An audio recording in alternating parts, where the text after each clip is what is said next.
সন্তান তার বাবাকে ডেকে বলেন, বাবা অমুক যুদ্ধে আমি তোমাকে কাছে পেয়েছিলাম, সেদিন আমি চাইলে তোমাকে জমিন থেকে বিদায় করে দিতে পারতাম, মারি নাই কেন জানো?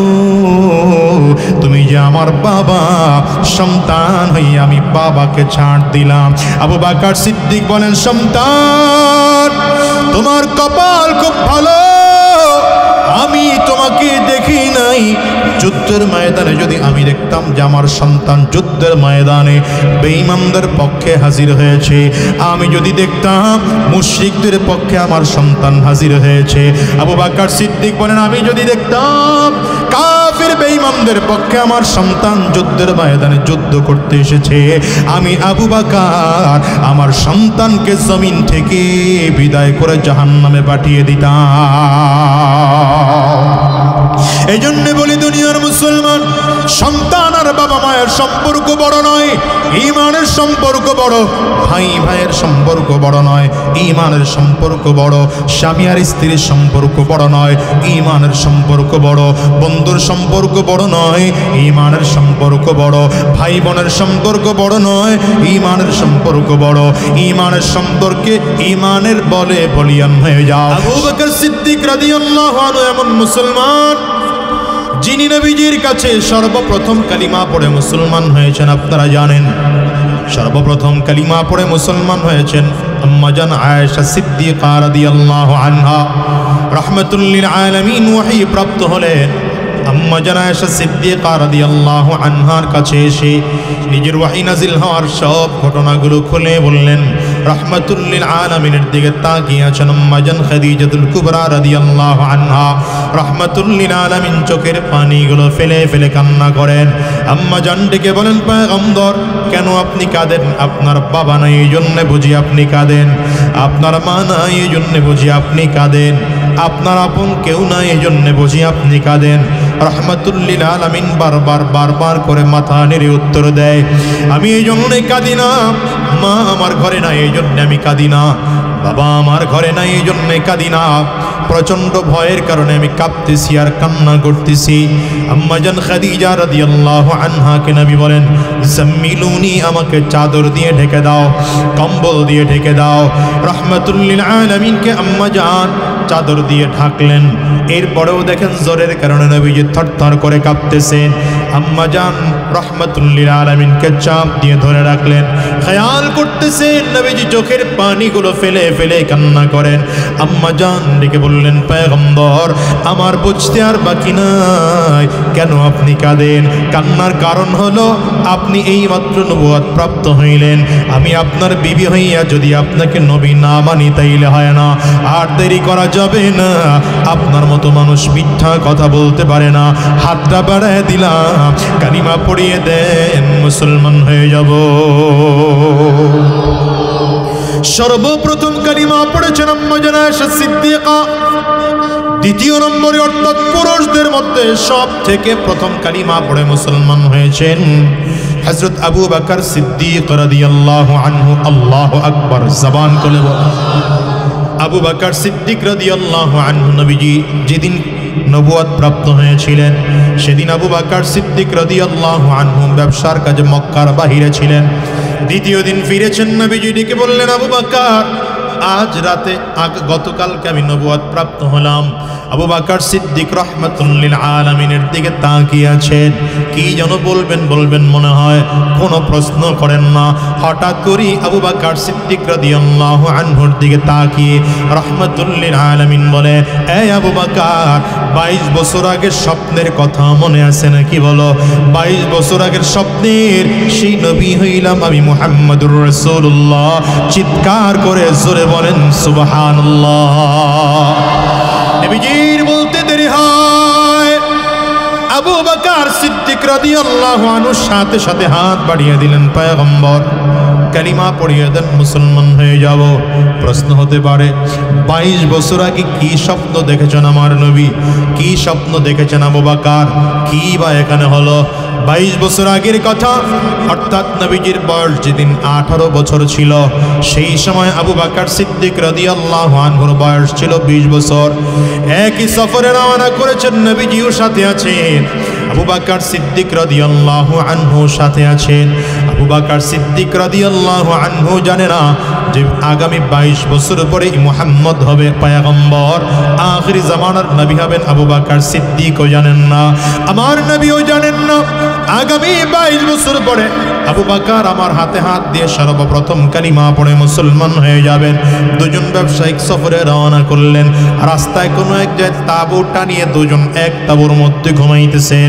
ঘুমের মধ্যে আবু বকর সিদ্দিক রাদিয়াল্লাহু আনহু স্বপ্ন দেখতেছেন আখিরি জামানার পয়গম্বর যে হবে তার এই কিছু গুণ থাকবে, যিনি প্রধান সহকারী হবে তারও এই কিছু গুণ থাকবে। আবু বকর সিদ্দিক রাদিয়াল্লাহু আনহু বলেন, স্বপ্নে দেখার পরে মনে মনে চিন্তা করলাম এই স্বপ্নের সাথে একমাত্র মুহাম্মদুর রাসূলুল্লাহর চরিত্রের মিল আছে, একমাত্র আমি আবু বকরের চরিত্রের মিল আছে, তাইলে নবীকে হবে প্রধান, হাতে হাত দিয়ে কালিমা পড়ে মুসলমান হওয়ার লোককে হবে। টেনশন পড়ে গেছেন আবু বকর, কিন্তু কাউরে বলেন না, কাউকে জানান নাই স্বপ্নের কথা, কাউকে বলেন নাই। আবু বকর সিদ্দিক বলেন, আজকে 22 বছর পর্যন্ত স্বপ্ন গোপন করে রাখলাম, কিন্তু রাহমাতুল লিল আলামিন হঠাৎ করে দাঁড়িয়ে বলেন, রে আবু বকর 22 বছর আগে স্বপ্নের কথা একটা বারের জন্য চিন্তা করো। আবু বকর সিদ্দিক বলেন, আমার আর বুঝতে বাকি নাই 22 বছর আগে যে স্বপ্ন দেখেছিলাম সেই স্বপ্নের নবী মুহাম্মদুর রাসূলুল্লাহ আমার সামনে আজ দাঁড়ানো। আবু বকর সিদ্দিক রাদিয়াল্লাহু আনহু হাত বাড়িয়ে দিয়েছেন, পয়গম্বর কালিমা পড়িয়ে দেন, মুসলমান হয়ে যাব, কালিমা পড়িয়ে দেন, মুসলমান হয়ে যাব। কারণ আবু বকর সিদ্দিক এমন একজন মানুষ যিনি প্রশ্ন ছাড়া আমার নবীকে নবী বলে মেনে নিয়েছেন। রাহমাতুল লিল আলামিন নিজেই বলেন, যত সাহাবী আমার আছে সব সাহাবী আমাকে পরীক্ষা করে কালিমা গ্রহণ করেছে, সব সাহাবী আমার মুজিজা দেখে কালিমা পড়েছে, কেউ তো আবার আমাকে প্রশ্ন করে জানার পরে কালিমা পড়ে মুসলমান হয়েছে। আবু বকর সিদ্দিক রাদিয়াল্লাহু আনহু আমার নবীকে প্রশ্ন করেন নাই, নবীজির কোনো মুজিজা দেখেন নাই, শুধুমাত্র রাহমাতুল লিল আলামিন যখন বললেন, আবু বকর 22 বছর আগের কথা একটু স্মরণ করো, বলতে দেরি হয়। রাহমাতুল লিল আলামিনের দিকে তাকিয়ে আবু বকর সিদ্দিক রাদিয়াল্লাহু আনহু কালিমা পড়ে মুসলমান হয়ে গেলেন। এই আবু বকর কালিমা পড়ে মুসলমান হওয়ার পরে রাহমাতুল লিল আলামিনের দিকে লক্ষ্য করে বলেন, পয়গম্বর গোটা পৃথিবীর মধ্যে আমার কাছে প্রিয় জিনিস হলো 3টা। বলেন কয়টা? আওয়াজ করে বলেন কয়টা? আবু বকর সিদ্দিক রাদিয়াল্লাহু আনহু বললেন, পয়গম্বর গোটা পৃথিবীর মধ্যে আমি আবু বকরের কাছে সবথেকে প্রিয় জিনিস হচ্ছে 3টা। এর মধ্যে 1 নম্বর প্রিয় আন-নাজরু ইলা রাসূলিল্লাহ। আল্লাহ বলো, 1 নম্বর প্রিয়। আবু বকর সিদ্দিক বলেন, পয়গম্বর গোটা দুনিয়ার মধ্যে আমি আবু বকরের কাছে সব থেকে প্রিয় জিনিস হলো 3টা। এর মধ্যে 1 নম্বর প্রিয় আন-নাজরু ইলা ওয়াজহি রাসূলিল্লাহ, আপনার সুন্দর চেহারার দিকে তাকিয়ে থাকা আমি আবু বকরের কাছে সব থেকে প্রিয়। আবু বকর সিদ্দিক বলেন, পয়গম্বর আমার কাছে 2 নম্বর প্রিয় ইনফাকু মালি আলা রাসূলিল্লাহ, আমার যত সম্পদ আছে সম্পদগুলো আপনার জন্য খরচ করা আমার কাছে বড় প্রিয়। আবু বকর সিদ্দিক বলেন, পয়গম্বর আমার 3 নম্বর প্রিয়, আমার একটা বাচ্চা মেয়ে আছে, নাম তার আয়েশা, মাত্র 6 বছর বয়স। আমার বারবার করে মনটায় চায় আমার এই মেয়েটাকে আপনার কাছে বিয়ে দেব। নবী আমার কোনো কথা বলেন না, হ্যাঁও বলেন না, নাও বলেন না। কি বলবেন আমার নবী? যদি হ্যাঁ বলেন তাইলেও সমস্যা, না বললেও সমস্যা। আমার নবী যদি বিয়েতে রাজি হয়ে যান তাইলে মাত্র 6 বছর বয়সে এক বাচ্চা মেয়েকে আমার নবীর বিয়ে করতে হয়, যেটা আমার নবী বলতে পারেন না। আবার যদি ডাইরেক্ট না বলে দেন তাইলে আবু বকর সিদ্দিক রাদিয়াল্লাহু আনহুর মতো প্রিয় মানুষটা কষ্ট পেয়ে যায়। রাহমাতুল লিল আলামিন অপেক্ষায় আছেন। হঠাৎ করে তাকিয়ে দেখেন আসমান থেকে জিবরাইল আমিন আলামিন রেশমি রুমাল নিয়ে নবীজির কাছে এসে হাজির হয়ে গেলেন। পয়গম্বর, এই রেশমি রুমালটার মধ্যে নাকি একটা মেয়ের ছবি আছে। আল্লাহ তাআলা বলেছে যদি মেয়েটাকে পছন্দ হয় বিয়ের প্রস্তাব আমার আল্লাহ নিজে দিয়া পাঠিয়েছে। আবু বকর সিদ্দিক রাদিয়াল্লাহু আনহুকে ডেকে বললেন, আবু বকর, রেশমি রুমালটার দিকে তাকিয়ে দেখো, এই রুমালের মধ্যে ছবিটা কার? আবু বকর সিদ্দিক বললেন, পয়গম্বর, আল্লাহর কসম করে বলি, আল্লাহর কসম করে বলি, এই ছবিটাই তো আমার মেয়ের ছবি। রাহমাতুল লিল আলামিন বললেন, আবু বকর, এইবার তোমার মেয়েটা ছোট না বড়, ভালো না মন্দ, সুন্দর না অসুন্দর, দেখার কোনো প্রয়োজন নাই, যেহেতু আল্লাহ তাআলা বলেছে আমি নবী বিয়ে করার জন্য তৈয়ার। তাইলে বলেন তো, আম্মা জান আয়েশা সিদ্দিকা রাদিয়াল্লাহু আনহাকে বিয়ের প্রস্তাব আমার নবী আগে দিয়েছেন না আবু বকর সিদ্দিক দিয়েছেন? আবু বকর সিদ্দিক রাদিয়াল্লাহু আনহু প্রস্তাব আগে দিয়েছেন। এরপরেও নবীজি ফয়সালা জানান নাই যতক্ষণ আল্লাহ পাকের পক্ষ থেকে কোনো সিদ্ধান্ত না এসেছে। এরপরেও যদি আজকে 1450 বছর পরে এসে যদি কেউ আমার নবী আম্মা জান আয়েশা সিদ্দিকা রাদিয়াল্লাহু আনহাকে বিয়ে করার কারণে আমার নবীকে গালি দেয়, আমার নবীকে লুচ্চা নবী বলে গালি দেয়, যদি কোনো বদমাশ আমার নবীকে নারী লোভী বলে গালি দেয়, যদি কোনো বদমাশ আমার নবীকে শিশু ধর্ষণকারী বলে গালি দেয়, আমি বলবো ওর মাথায় কুকুর পেশাব পড়েছে, বাংলার জমিনে থাকার অধিকারও রাখে না, ওরে বাংলার জমিন থেকে বিদায় করা দরকার। বলো ঠিক কিনা? এই বাংলাদেশে কোনো আলেমদের বিরোধিতা করার কিছু লোক আছে না নাই? চিল্লায় জোরে বলো। এই বাংলাদেশে ইসলামের বিরোধিতা করার মতো কিছু লোক এখনো আছে না নাই? চিল্লাই আওয়াজ করে জোরে বলো। আমার নবীকে নিয়ে কটূক্তি করার মতো দুঃসাহস এখনো কিছু মানুষ দেখায় কি দেখায় না? চিল্লায় বলেন। 1450 বছর পর্যন্ত কেউ আমার নবীর চরিত্র নিয়ে কথা বলতে পারে নাই, কেউ আমার নবীর আখলাকের ব্যাপারে কথা বলতে পারে নাই। আবু জাহাল, আবু লাহাব, উতবা সাহেবা আমার নবীকে কত বিশ্রী ভাষায় গালি দিত। কেউ তো পাগল বলে গালি দিত, কেউ তো জাদুকর বলে গালি দিত, কেউ তো গণক বলে গালি দিত, কিন্তু কেউ আমার নবীকে চরিত্রহীন বলতে পারে নাই, কেউ আমার নবীকে দর্শক বলে গালি দিতে পারে নাই।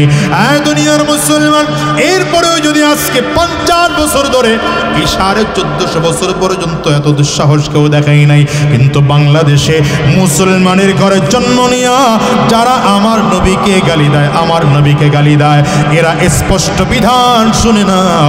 রাহমাতুল লিল আলামিনের বিধান হলো মান সাব্বা নাবিয়ান ফাকতুলুহু, যেই ব্যক্তি নবীকে গালি দেবে ওর কোনো কথা শোনা যাবে না, ওরে জবাই করে বিদায় করে দিতে হবে। হাত তুলে বলো ঠিক কিনা? এতদিন আমাদের বলার কোনো জায়গা ছিল না, আলহামদুলিল্লাহ এখন তো বলার জায়গা তৈরি হয়েছে। ঠিক কিনা জোরে কও। স্বৈরাচারের আমলে আমরা দেখেছি ওই সময়ের প্রধানমন্ত্রীর বিরুদ্ধে যদি কেউ মন্তব্য করে তার ব্যাপারেও শাস্তি নির্ধারণ করা ছিল। তার বাবা পাতানো জাতির জনকের ব্যাপারে, পাতানো জাতির জনক বুঝেননি? পাতানো জাতির জনক বুঝেন নাই? কোরআনে জাতির জনক বলা হয়েছে কাকে? জাতির পিতা কাকে বলা হয়েছে? আওয়াজ করে কও। রব্বি কারীম নিজে বলেন মিল্লাত আবিকুম ইব্রাহিম হুয়া সাম্মাকুমুল মুসলিমিন।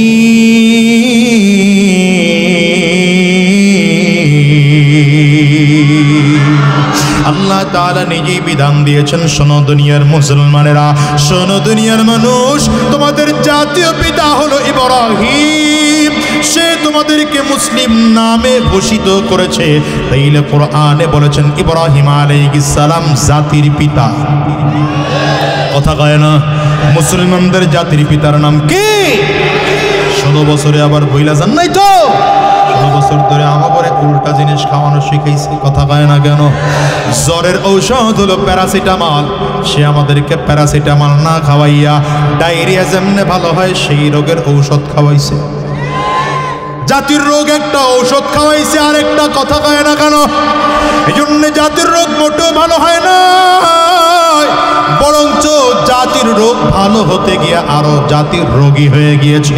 আমরা ওলামায়ে কেরাম যখন বলতাম ঔষধ ঠিক মতো হয় না, ডোজ ঠিক মতো হয় না, ভুলগুলো ধরায় ধরায় দিতাম, আমাকে হুজুরগুর সামনে মাহফিলে দাঁড়ায় দাঁড়ায় পুলিশ এসে বলতো, হুজুর অর্ধেক ওয়াজ করেছেন, এটা জায়েজ ছিল, বাকি অর্ধেক ওয়াজ করা আপনার না জায়েজ। মানে জায়েজ না জায়েজের ফতোয়াও কাছ থেকে নেওয়া লাগতো, থানার পুলিশের কাছ থেকে। কথা কয় না কেন? স্টেজ পর্যন্ত গাড়ি নিয়ে আসলে পরে গাড়িতে দাঁড়ায় পুলিশ দাঁড়ায় বলতো, হুজুর আসছেন এতটুকু জায়েজ ছিল, তবে স্টেজে উঠা জায়েজ হবে না। জায়েজ হবে না মানে বুঝেন নাই না, পারমিশন নাই আর কি। কথা কয় না? কোরআনের কথা বলবো কি বলবো না, এটা কারো কাছ থেকে জিজ্ঞাসা করে নেওয়ার টাইম আছে ওলামায়ে কেরামদের? জোরে বলো না কেন?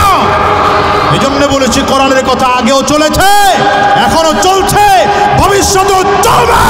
কেউ বন্ধ করতে পারবে না, কেউ বন্ধ করতে পারবে না। যারা বন্ধ করতে যাবে ওদের জন্য দুপুরের খানা পাকানো থাকলেও বন্ধ করে দিয়ে মামার দেশে পালাতে হবে। এই জন্য রাসূলুল্লাহ সাল্লাল্লাহু আলাইহি ওয়াসাল্লাম গোটা সাহাবায়ে কেরামদেরকে শিখিয়েছেন যে ঈমানের সম্পর্ক টিকিয়ে রাখতে গিয়ে যদি রক্তের সম্পর্ক ছিন্ন করতে হয়, তো ইসলামের শিক্ষা হলো রক্তের সম্পর্ক ছিন্ন করে দাও, তো ঈমানের সম্পর্ক ছিন্ন করা যাবে না। সাহাবায়ে কেরামদের অবস্থা ছিল এমন, কারো বাড়ি মদিনায়, কারো বাড়ি মক্কায়, কারো বাড়ি সিরিয়ায়, কারো বাড়ি কেনানে। সেই কেনান থেকে এসছেন আবু যর গিফারি রাদিয়াল্লাহু আনহু, বলেন না কেন কথা? হাবশা দেশ থেকে এসছেন বিলাল হাবশি রাদিয়াল্লাহু আনহু। পারস্য থেকে এসেছেন সালমান ফারসি রাদিয়াল্লাহু আনহু।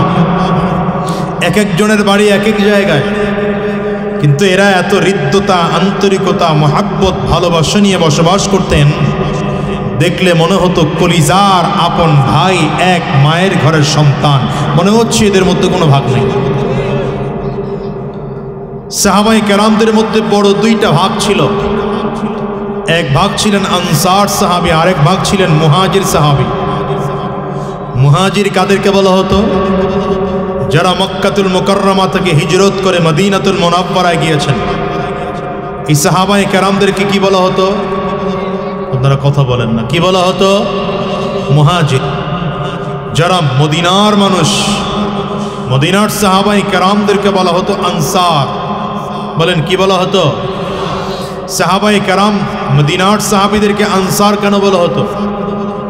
মদিনার সাহাবায়ে কেরামদেরকে আনসার বলার কারণ হলো যারা হিজরত করে মদিনাতে গিয়েছেন, সাহাবায়ে কেরাম এত পরিমাণ তাদের সহযোগিতা করেছেন, এত আপন করেছেন, নিজের ভাইকেও মানুষ এতটা আপন করে নেয় না।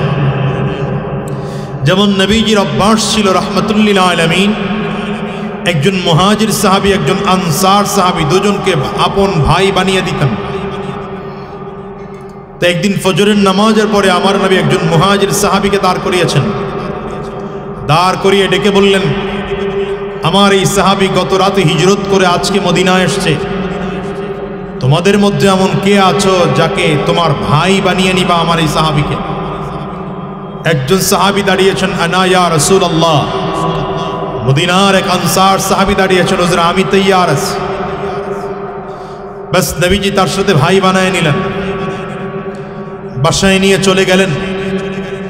নিজের আপন ভাইয়ের মতো বাসায় নিয়ে, ওই আনসার সাহাবীর বিবি ছিল একাধিক বিয়ে, বুঝেন তো? আমাদের দেশে তো এখন এক বিয়ের পরে দ্বিতীয় বিয়ে করলে সেটা বিয়ে হয় না, সেটা হয় পরকিয়া। কথা হয় না? জিনার পরিমাণ বেড়েছে, কিন্তু একাধিক বিবাহের পরিমাণ বাড়ে নাই। আর স্ত্রীরও শর্ত এটা, বাহিরে যত কিছু করে আসো, বিয়ে দ্বিতীয়টা করতে পারবে না। তো ইসলামের থিওরি হচ্ছে, তোমার পুরুষত্ব যদি এমন থাকে, অর্থের অবস্থা যদি ভালো থাকে, তাহলে এক বিবি দিয়ে তোমার হয় না, তুমি আরেক বিয়ে করো। কথা কন না কেন? যদি দুই বিয়ে বিবাহিত না হয় তাহলে তুমি প্রয়োজনে আরেক বিয়ে করতে পারো, তাতেও যদি না হয় প্রয়োজনে আরো এক বিয়ে করতে পারো। তো আমাদের দেশের বিয়েগুলো না হওয়ার বড় কারণ হলো দ্বিতীয় বিয়ে করার পরে আর প্রথম বউয়ের খবর টবর নেয় না আমাদের দেশে। কি কথা বলেন না কেন? ওটা খেয়ে আসে না, না খেয়ে আসে, বাইচা আসে না মারা গেছে, তাই খবর নাই। নতুন বিবিকে নিয়ে যত জায়গায় ঘোরা দরকার সব জায়গায় ঘুরে পুরান বিবির খবর নেয় না। ওই যে ইনসাফ নাই, এজন্যে আমাদের দেশের দ্বিতীয় বিয়ের পদ্ধতি নষ্ট হয়ে গেছে। মূলত বিয়ের মাধ্যমে হচ্ছে তাকওয়া ঠিক রাখার জায়গা, নিজের চোখ কন্ট্রোল রাখার জায়গা, নফসকে কন্ট্রোল রাখার জায়গা। এখন তো বিয়ে দিয়ে নফস কন্ট্রোল না, এখন বিয়ে করে মানুষ যৌতুক নেওয়ার জন্যই। আপনাদের নারায়ণগঞ্জে নাও থাকতে পারে এটা, কি কথা কন না কেন? কারণ বিয়ে করলে 20 লাখ 25 লাখ 30 লাখ টাকা যৌতুক। এই ভাই তুমি কথা বলতেছো ভাই, কি সমস্যা কি তোমার? মাইকে কইবা তাহলে আসো, ডিস্টার্ব করো কেন?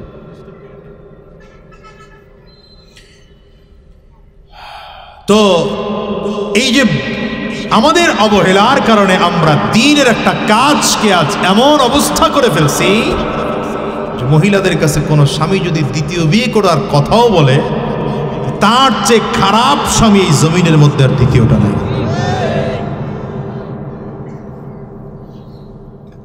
যাই হোক, এই সাহাবীর যেই একাধিক বিয়ে ছিল তার মধ্যে একজনকে, যিনি সব থেকে সুন্দরী, তাকে তালাক দিলেন।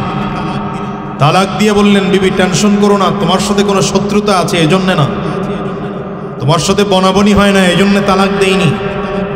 তালাক দিয়েছে আমার ভাই আজকে মক্কাতুল মুকাররমা থেকে এসেছে হিজরত করে মদিনায়, তুমি আমার ভাইকে ইদ্দত শেষ করে বিয়ে করে নিবা।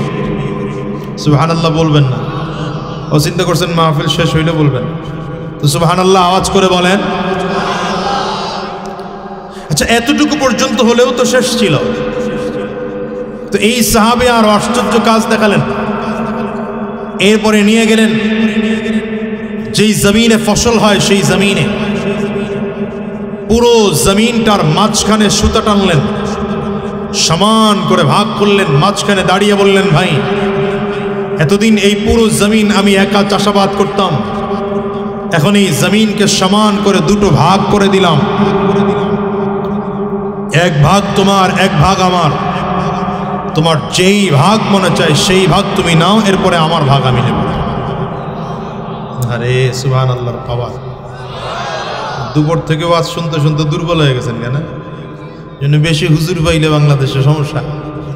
আপনারা তো আজকে হুজুর দিয়ে ভইরা ফেলাইছেন মাশাআল্লাহ।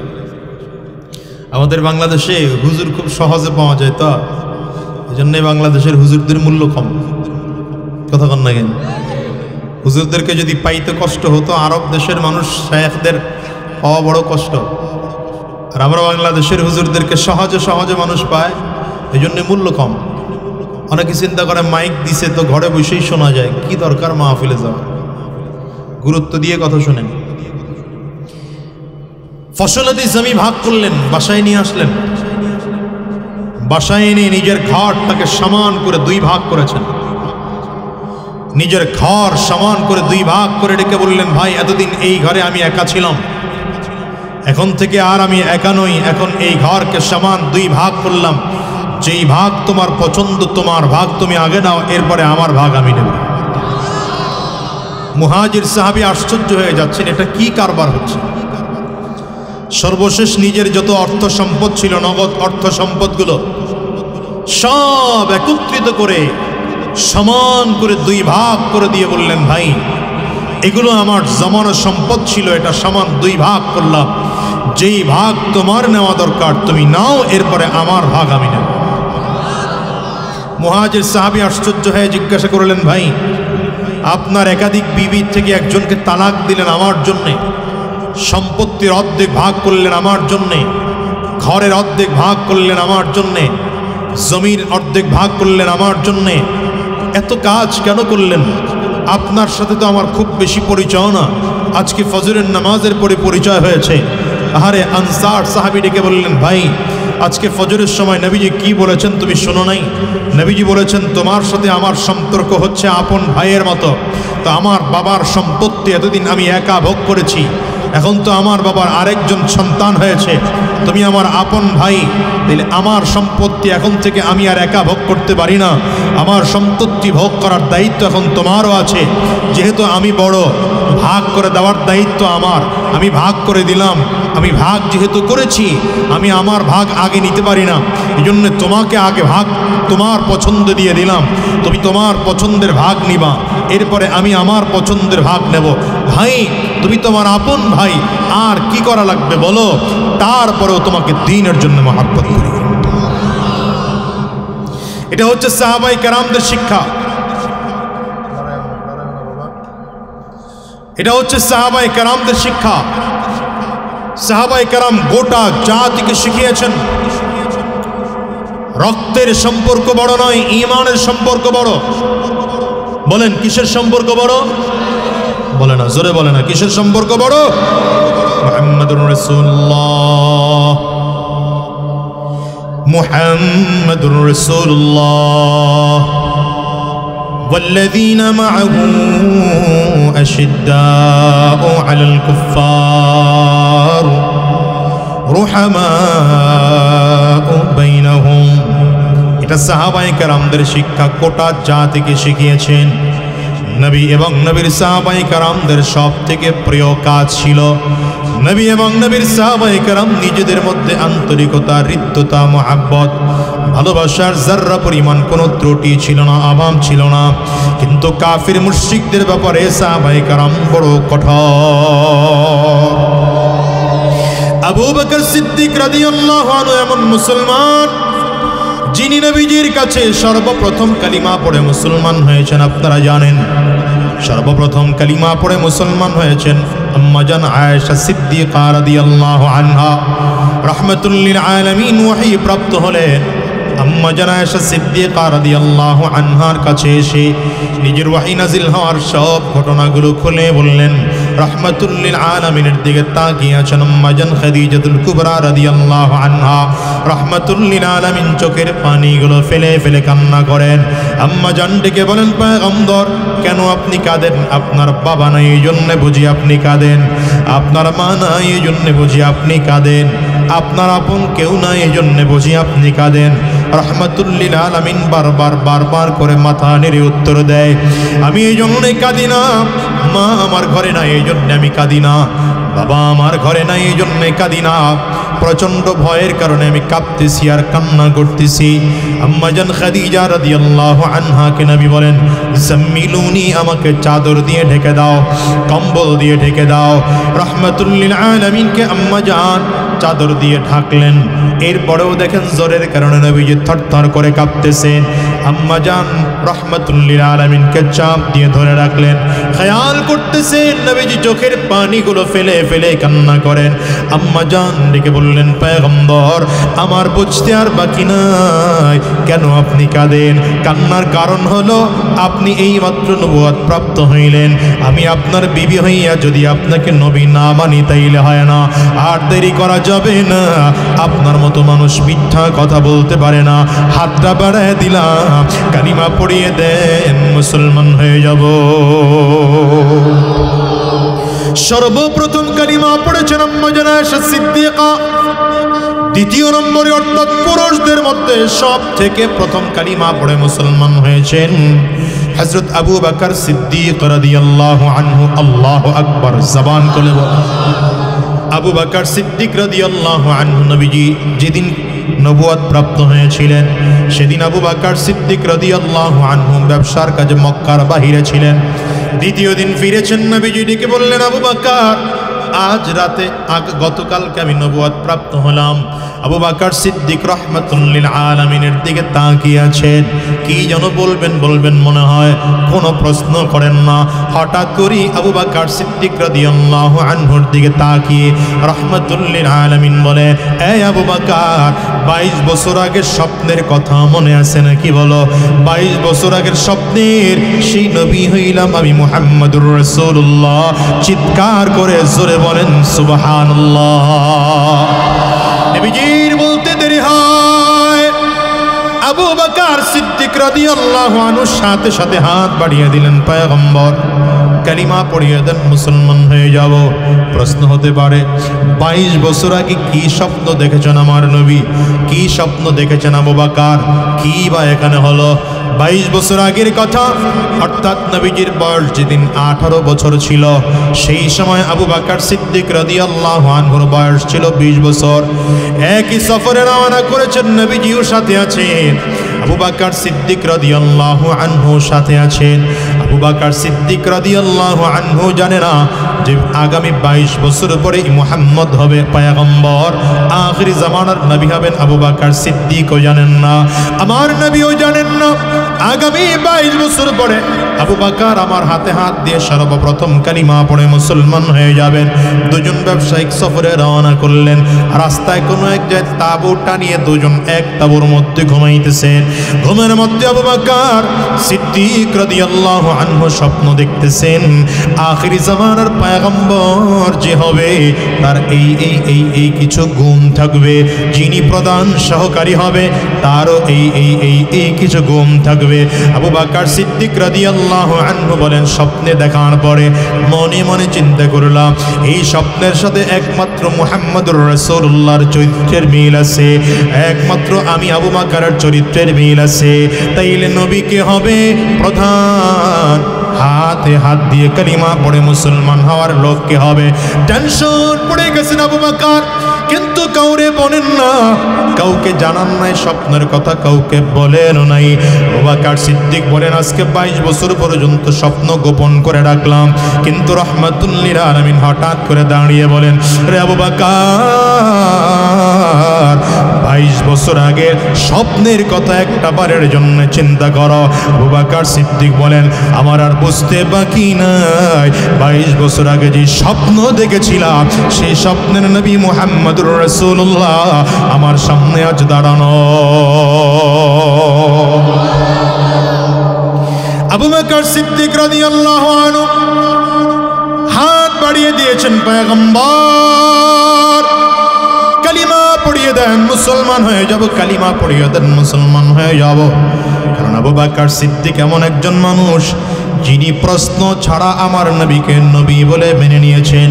রাহমাতুল লিল আলামিন নিজেই বলেন, যত সাহাবী আমার আছে সব সাহাবী আমাকে পরীক্ষা করে কালিমা গ্রহণ করেছে, সব সাহাবী আমার মুজিজা দেখে কালিমা পড়েছে, কেউ তো আবার আমাকে প্রশ্ন করে জানার পরে কালিমা পড়ে মুসলমান হয়েছে।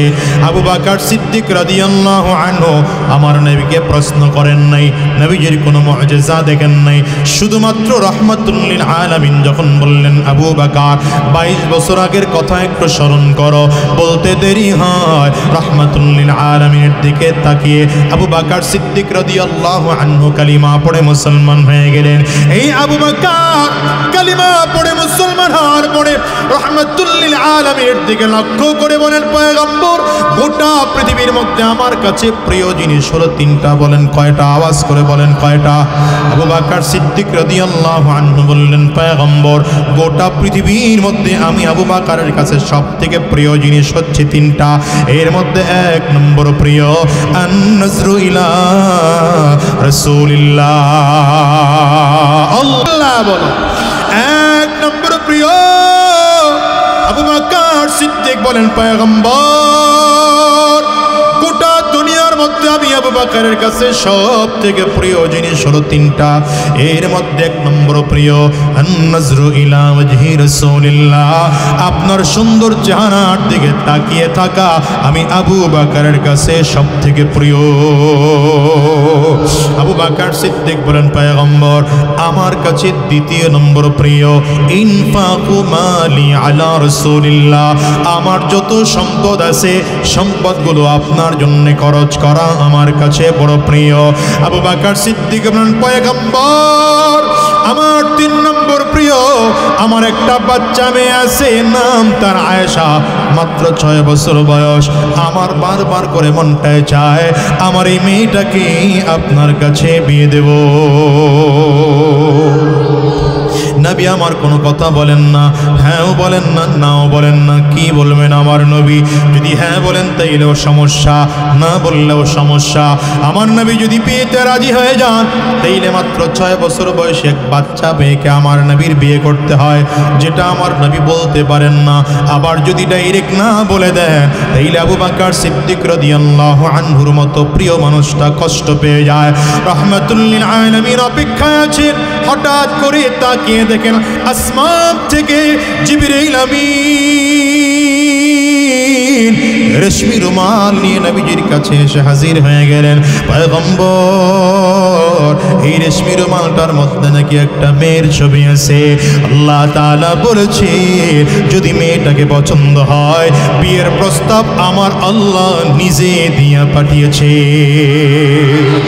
আবু বকর সিদ্দিক রাদিয়াল্লাহু আনহুকে ডেকে বললেন, আবু বকর, রেশমি রুমালটার দিকে তাকিয়ে দেখো, এই রুমালের মধ্যে ছবিটা কার? আবু বকর সিদ্দিক বললেন, পয়গম্বর, আল্লাহর কসম করে বলি, আল্লাহর কসম করে বলি, এই ছবিটাই তো আমার মেয়ের ছবি। রাহমাতুল লিল আলামিন বললেন, আবু বকর, এইবার তোমার মেয়েটা ছোট না বড়, ভালো না মন্দ, সুন্দর না অসুন্দর, দেখার কোনো প্রয়োজন নাই, যেহেতু আল্লাহ তাআলা বলেছে আমি নবী বিয়ে করার জন্য তৈয়ার।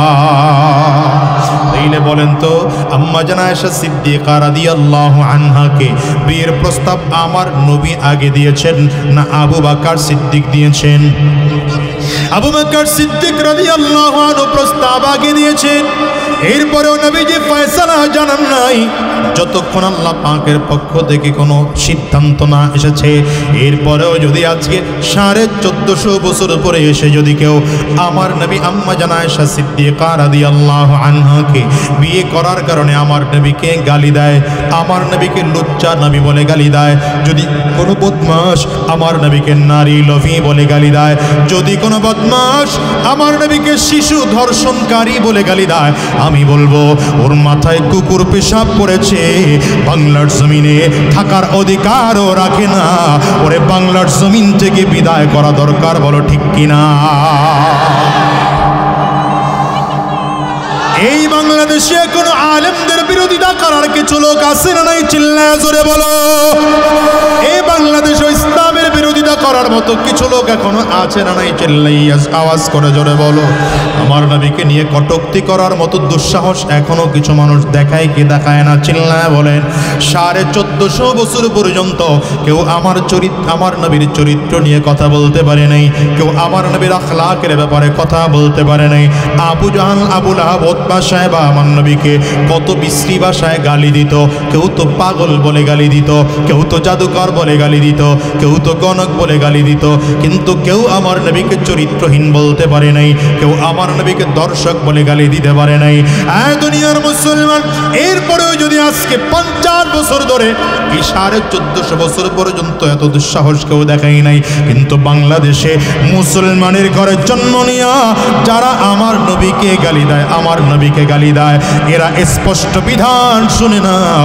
রাহমাতুল লিল আলামিনের বিধান হলো মান সাব্বা নাবিয়ান ফাকতুলুহু, যেই ব্যক্তি নবীকে গালি দেবে ওর কোনো কথা শোনা যাবে না, ওরে জবাই করে বিদায় করে দিতে হবে। হাত তুলে বলো ঠিক কিনা? এতদিন আমাদের বলার কোনো জায়গা ছিল না, আলহামদুলিল্লাহ এখন তো বলার জায়গা তৈরি হয়েছে। ঠিক কিনা জোরে কও। স্বৈরাচারের আমলে আমরা দেখেছি ওই সময়ের প্রধানমন্ত্রীর বিরুদ্ধে যদি কেউ মন্তব্য করে তার ব্যাপারেও শাস্তি নির্ধারণ করা ছিল। তার বাবা পাতানো জাতির জনকের ব্যাপারে, পাতানো জাতির জনক বুঝেননি? পাতানো জাতির জনক বুঝেন নাই? কোরআনে জাতির জনক বলা হয়েছে কাকে? জাতির পিতা কাকে বলা হয়েছে? আওয়াজ করে কও। রব্বি কারীম নিজে বলেন মিল্লাত আবিকুম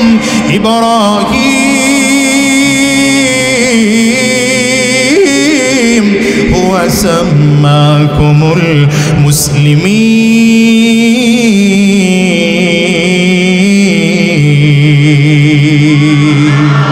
আল্লাহ তাআলা নিজেই বিধান দিয়েছেন, শোনো দুনিয়ার মুসলমানেরা, শোনো দুনিয়ার মানুষ, তোমাদের জাতীয় পিতা হলো ইব্রাহিম। সে তোমাদেরকে মুসলিম নামে ভূষিত করেছে, তাইলে কোরআনে বলেছেন ইব্রাহিম আলাইহিস সালাম জাতির পিতা। কথা কয় না? মুসলমানদের জাতির পিতার নাম কি? 16 বছরে আবার বইলা যান নাই তো? 16 বছর ধরে আমাকে উল্টা জিনিস খাওয়ানো শিখাইছে। কথা কয় না কেন? জ্বরের ঔষধ হলো প্যারাসিটামল, সে আমাদেরকে প্যারাসিটামল না খাওয়াইয়া ডায়রিয়া যেমনে ভালো হয় সেই রোগের ঔষধ খাওয়াইছে। জাতির রোগ একটা, ঔষধ খাওয়াইছে আরেকটা। কথা কয় না কেন? এই জন্য জাতির রোগ মোটেও ভালো হয় না, বরঞ্চ জাতির রোগ ভালো হতে গিয়ে আরো জাতির রোগী হয়ে গিয়েছে। আমরা ওলামায়ে কেরাম যখন বলতাম ঔষধ ঠিক মতো হয় না, ডোজ ঠিক মতো হয় না, ভুলগুলো ধরায় ধরায় দিতাম, আমাকে হুজুরগুর সামনে মাহফিলে দাঁড়ায় দাঁড়ায় পুলিশ এসে বলতো হুজুর অর্ধেক ওয়াজ করেছেন, এটা জায়েজ ছিল, বাকি অর্ধেক ওয়াজ করা আপনার না জায়েজ। মানে জায়েজ না জায়েজের ফতোয়াও কাছ থেকে নেওয়া লাগতো? থানার পুলিশের কাছ থেকে। কথা কয় না কেন? স্টেজ পর্যন্ত গাড়ি নিয়ে আসলে পরে গাড়িতে দাঁড়ায় পুলিশ দাঁড়ায় বলতো হুজুর আসছেন এতটুকু জায়েজ ছিল, তবে স্টেজে উঠা জায়েজ হবে না। জায়েজ হবে না মানে বুঝেন নাই না? পারমিশন নাই আর কি। কথা কয় না? কোরআনের কথা বলবো কি বলবো না এটা কারো কাছ থেকে জিজ্ঞাসা করে নেওয়ার টাইম আছে ওলামায়ে কেরামদের? জোরে বলো না কেন?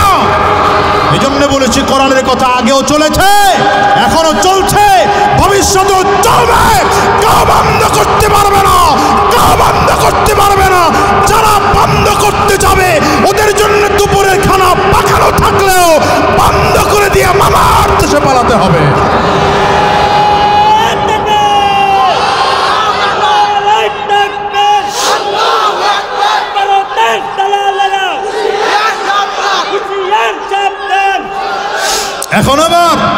এখন আবার নতুন করে ভারত প্রেমী কিছু মানুষ বাংলাদেশে নতুন করে উদয় হয়েছে, যারা আমাদেরকে সবক শোনাতে চায় ভারতের বিরোধিতা করে বাংলাদেশে টিকে থাকা যাবে না। আমি তাদেরকে বলতে চাই মুসলমানদের সাথে কাউকে লাগে না, একজন আছেন। একটু আঙ্গুলটা উঁচা করে জোরে বলা যাবে না? একজন আছেন, তিনি কে? আরো জোরে বলো তিনি কে? সবাই আঙ্গুলটা উঁচা করে বলো কি কে? মুসলমানদের সাথে জাপান নাই, মুসলমানদের সাথে রাশিয়া নাই, মুসলমানদের সাথে আমেরিকা নাই, মুসলমানদের সাথে ভারত নাই, আরে কাউকে লাগবে না। এক আল্লাহ যদি মুসলমানদের সাথে থাকে, খোদার কসম বিজয় মুসলমানদেরই হবে, আর কাউকে দেওয়া লাগবে না। ঠিক কিনা বলো? আলেমদের বিরোধিতা করতে গিয়া একদল পালাইছে, নতুন করে যারা বলতে চান মৌলবাদীদের ক্ষমতা আসতে দেওয়া হবে না। কথা কয় না তো? আছে না একদল আমাকে নতুন করে শিখায় মৌলবাদীদের ক্ষমতা আসতে দেওয়া হবে না। আরে বেটা মৌলবাদীরা ছাড়া তো দুনিয়াই নাই।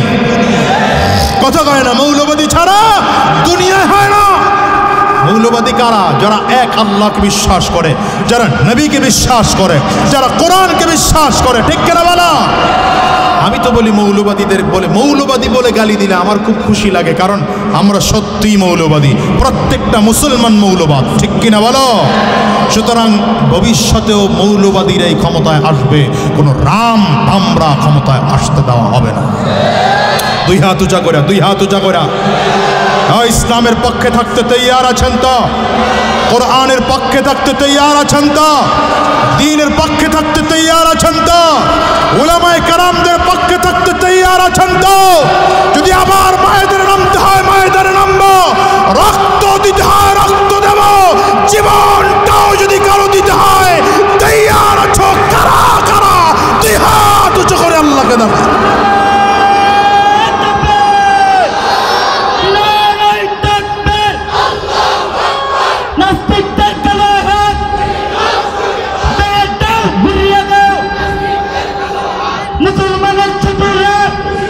আল্লাহ কবুল করুন। সুতরাং মৌলবাদী ছিল, আছে, মৌলবাদীরা আসতে কইল কে কে? মৌলবাদীরা ছিল, আছে, মৌলবাদীরা ঠিক কিনা আজ করে বলো? জিন্দাবাদ জিন্দাবাদ ইসলামী মৌলবাদ, মূল ছাড়া সব ভ্রান্তবাদ, মুর্দাবাদ মুর্দাবাদ, জিন্দাবাদ জিন্দাবাদ। বলেন জিন্দাবাদ জিন্দাবাদ ইসলামী মৌলবাদ, মূল ছাড়া সব ভ্রান্তবাদ, মুর্দাবাদ মুর্দাবাদ, জিন্দাবাদ জিন্দাবাদ। কষ্ট হয়? দুপাওয়ালা পশুর মানুষ থেকে পড়ছে বাদ, শত্রুর বলি শিখে নিজের বাপকে বলছে মৌলবাদ। দুপাওয়ালা পশুর মানুষ থেকে পড়ছে বাদ, শত্রুর বলি শিখে নিজের বাপকে বলছে মৌলবাদ।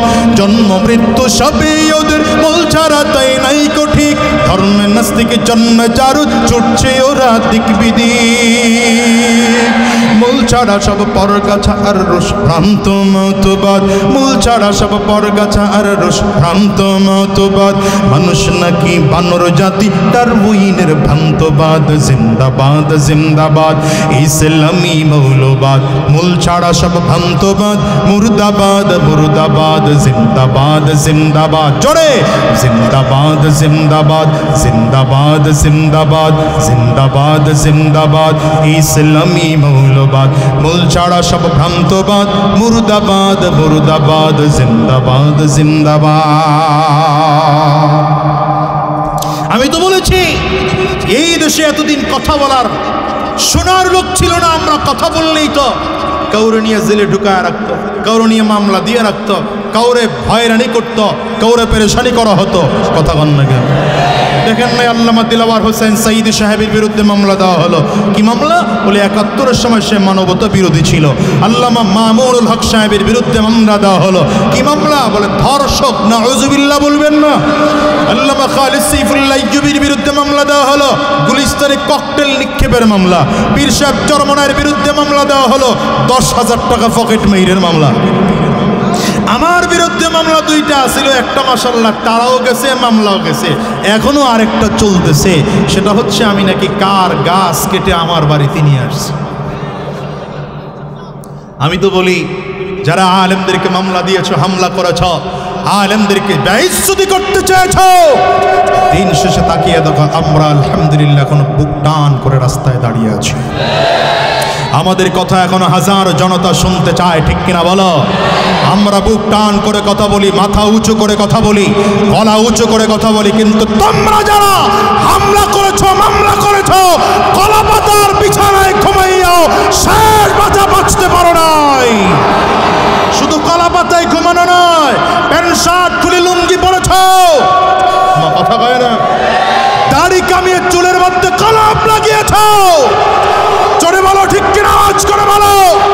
এরপরে মাসের ডলারে উঠেছো, নিজের জেলে বলে পরিচয় দিয়েছো, তারপরে বাঁচতে পারো নাই। এটা তো দুনিয়ার ধরা, আখিরাতের ধরা বাকি আছে। সেই দিন আল্লাহর সামনে জালিমও দাঁড়াবে, মজলুমও দাঁড়াবে, তোমরাও দাঁড়াইবা, আমরাও দাঁড়াবো। খোদার কসম করে বলি, আল্লাহর আদালতে দাঁড় করায়া প্রত্যেকটা জুলুমের একটা একটা করে হিসাব নেওয়া হবে। কষ্ট হয় আপনাদের? এই জন্য বলেছি এতদিন বলার জায়গা ছিল না, বললে কেউ শুনতো না। আলহামদুলিল্লাহ এখন তো শুনবার মতো লোক হয়েছে। বিশেষ করে আমাদের ধর্ম উপদেষ্টা যিনি আমাদের প্রাণের মানুষ, প্রাণ প্রিয় মানুষ, আমরা তার মাধ্যমে, ধর্ম উপদেষ্টার মাধ্যমে আমরা এই সরকারকে বলবো সংবিধানে নতুন করে আইন সংশোধন করেন, সংযোজন করেন।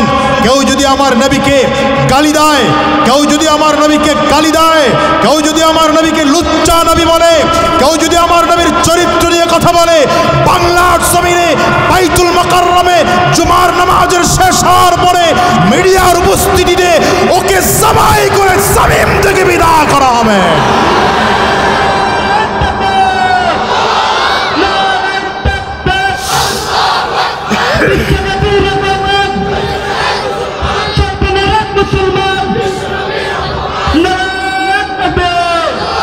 মুহাম্মাদুর রাসূলুল্লাহ والذين معه أشداء على الكفار رحماء بينهم রব্বে কারীম বলেন আমার সাহাবায়ে কেরাম আমার নবীর যে গুনাহ বলেছিল এই দুই গুণের মধ্যে একটা গুণ হলো কাফির বেঈমানদের ব্যাপারে আমার নবী আর সাহাবায়ে কেরাম বড় কঠোর ছিলেন, কিন্তু নিজেদের ব্যাপারে আন্তরিকতা, হৃদ্যতা, মহব্বত, ভালোবাসার কোনো অভাব ছিল না।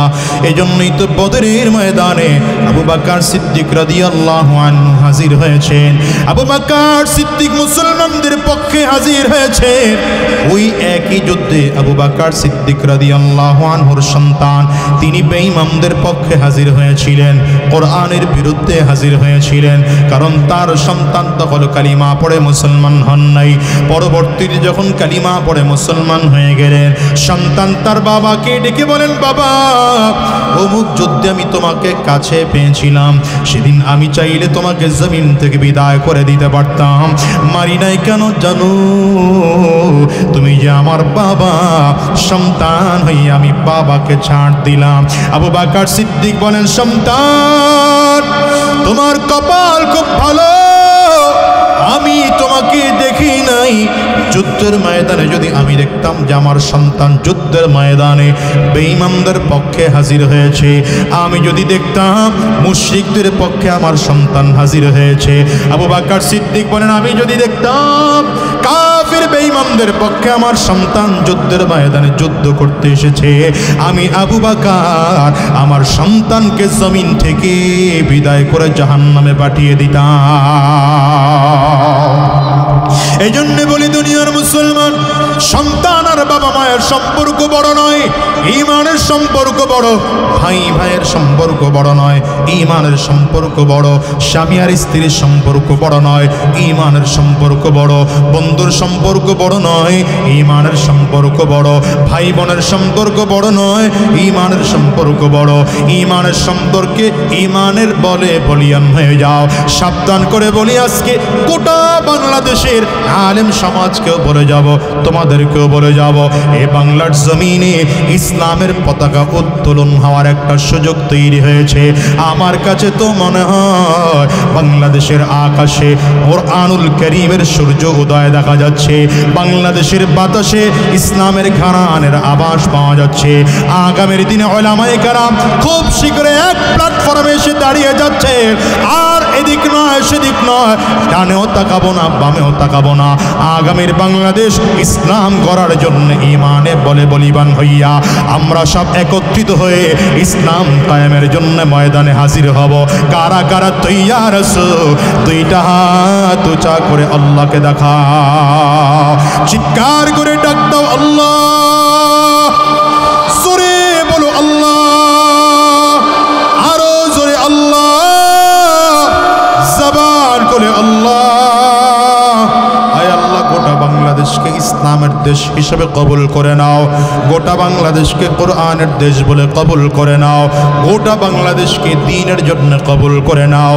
উলামায়ে কেরামদেরকে এক ও নেক হওয়ার তৌফিক দিয়ে দাও। জবান খুলে বলো আমিন, চিল্লায়া জোরে বলো আল্লাহুম্মা আমিন।